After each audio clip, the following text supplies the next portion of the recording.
Hey everybody, welcome back to Leosophy. This is the sixth in the Entomology series. This one's going to be probably a little shorter because it's going to be just three lesser-known families. Blattaria, Mantoidea, and is it Isoptera still? I need to look that up because I know that when I studied entomology, they were called Isoptera. But that's right, they've merged roaches and termites into, and that's the reason why I was making this video. Is all three of these are related into Blattodea. So yeah, back when I was learning entomology, they were two separate orders, and when I was studying it, actually, it was like groundbreaking that DNA analysis had revealed that they were extremely related, termites and roaches. And now they're in the same order. At some point, just because of physiological differences, I kind of expect them to split them again, because that happens a lot. These families become infraorders and suborders and superfamilies and so on, and they get split and they get merged, and then a new species gets discovered, and then they get merged again or split again and so forth, and then sometimes they become completely separate. Insect taxonomy changes more than any other taxonomy.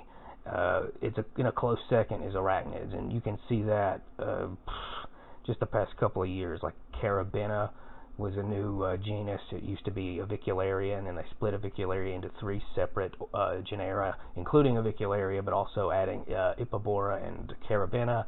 And then the bottom line is taxonomy with invertebrates is a lot more difficult and changing than, say, your average vertebrate taxonomy. Like, nobody's ever going to find out, like, tomorrow because of DNA testing, like, hey, it turns out wolves are actually related to walruses. Like, that's never going to happen. But with insects, weird stuff like that happens. So, yeah, here are the things that they all have in common. All three, mantises, roaches, and termites, they're all three hemimetabolists. So if you look at a juvenile roach, it looks just like a miniature version of the adult, except it's lacking wings.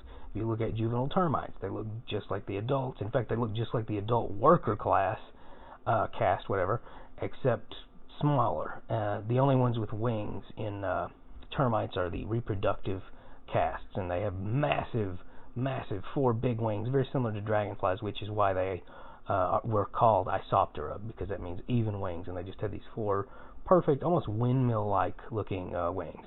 And then you look at mantises, same thing. A mantis nymph is virtually identical except for the absence of wings from an adult. So they're all three hemimetabolists. Roaches and mantises have one really interesting thing in common with one another, and that is they lay oothecas, or oothecas. And those are egg cases, and they're very similar, just there's a few structural differences. The egg cases of mantises are a little more primitive looking. They're just kind of like these big masses that look almost like the galls that you see on trees, which is probably intentional. They probably look like that because they evolved that way to survive, because it's really easy to overlook a mantis egg case. Whereas roach egg cases are just science fiction levels of sophisticated. They remind me of a gun magazine, actually. Like it's these wonderful little oblong. They kind of also remind me of the mermaid's purses, which I answered in a previous video, like what shark eggs look like. But instead of cartridges, instead of bullets, they have eggs in them.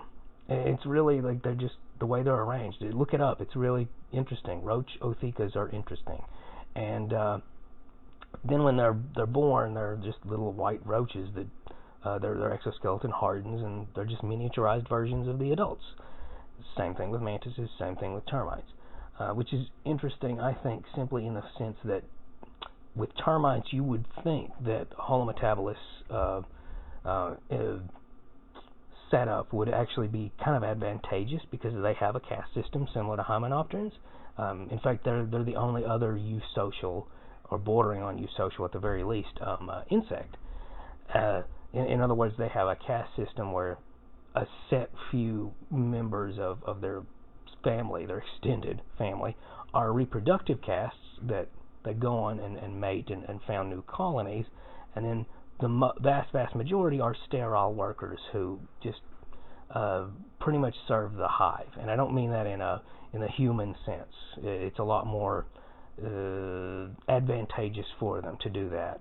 And in the case of termites, unlike in the case of hymenopterans, which it's based on haplodiplody, watch that video if you don't know what that is, because I'm not going to explain that all over again. It's very complicated. But instead, their chief reason is the same reason why we see semi-eusocial behavior in naked mole rats, and that is because they are super inbred.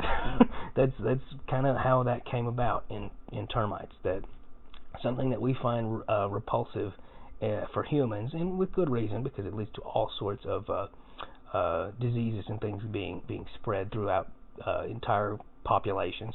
But what we find to be very disadvantageous actually turned out to be really great for termites, and it's the foundation for their very society.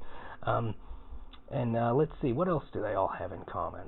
Roaches and termites and mantises. I find it interesting that they all three went in very different directions in terms of diet, because again, they're very closely related.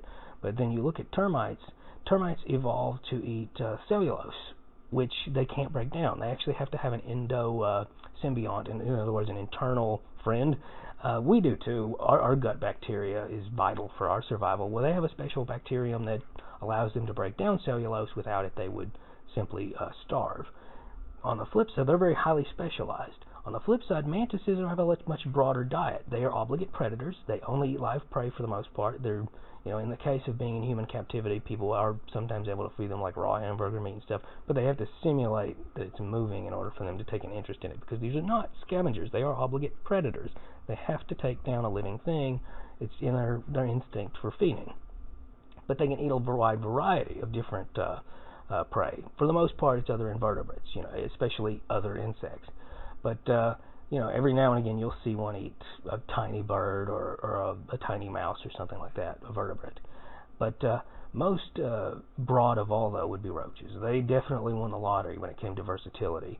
They are capable of surviving on just about anything. They honestly can survive, no joke, by eating the oils from human fingers on surfaces. That's how just well adapted they are to the world.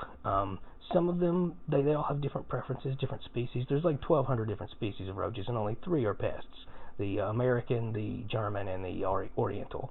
And in some places, the Turkestan roaches are also pests, but that's not around here, at least in my neck of the woods.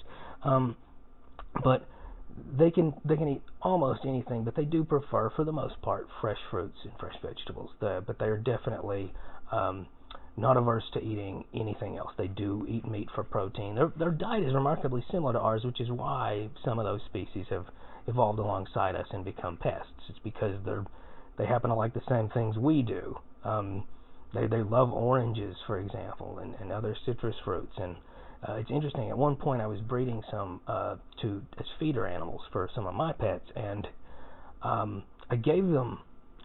Maybe I shouldn't say it because I might get sued, but probably not. I fed them a whole bunch of different things, and they weren't even averse to cannibalism sometimes, but they would not eat Girl Scout cookie cereal. Like, they wouldn't eat it. Kind of freaked me out. I was like, okay, I guess none of us are eating this anymore.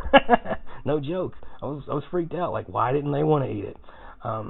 So yeah, different diets, remarkably similar life cycles. The anatomy, if you look at the mouth parts, almost identical. If you look at the mouth parts of a roach, a termite, or a mantis, very similar. You got the labrum plate, the labium plate, the 2 maxillae that sort of function as like little feelers to push food into the mouth. The closest thing I can think of for comparison is the big roach monster from outer space in Men in Black, the first movie. That's kind of how their mouths are set up. 2 big eyes, compound eyes, and 3 small simple eyes. That's pretty common for all insects. The reason I even bring it up is because termites lack eyes in most casts, and they're technically blind. That's another thing that is unusual about them. Now, that doesn't mean that they are 100% blind. They do have photoreceptors, so very few animals are actually completely sightless. But they probably have, if I had to guess right now, and I might need to fact check that, but I'd say they have the worst vision of the insect world, termites. yeah, that really about covers it. That's it. That describes those three pretty well. And yeah, they're sort of, I lumped them together because they're closely related. They have a lot in common, and they're lesser known orders. So it just, they didn't deserve their own full-time segments, even though I think they're all interesting. And I could make whole episodes about roaches and mantises. Not so much termites. I'm sorry, but I just don't find them that interesting. But which doesn't mean they're not interesting. It just means that I don't personally find them all that fascinating. Maybe it's because they're so small. I don't know. But anyway, that covers it. Like, share, subscribe. Keep asking questions. Bye.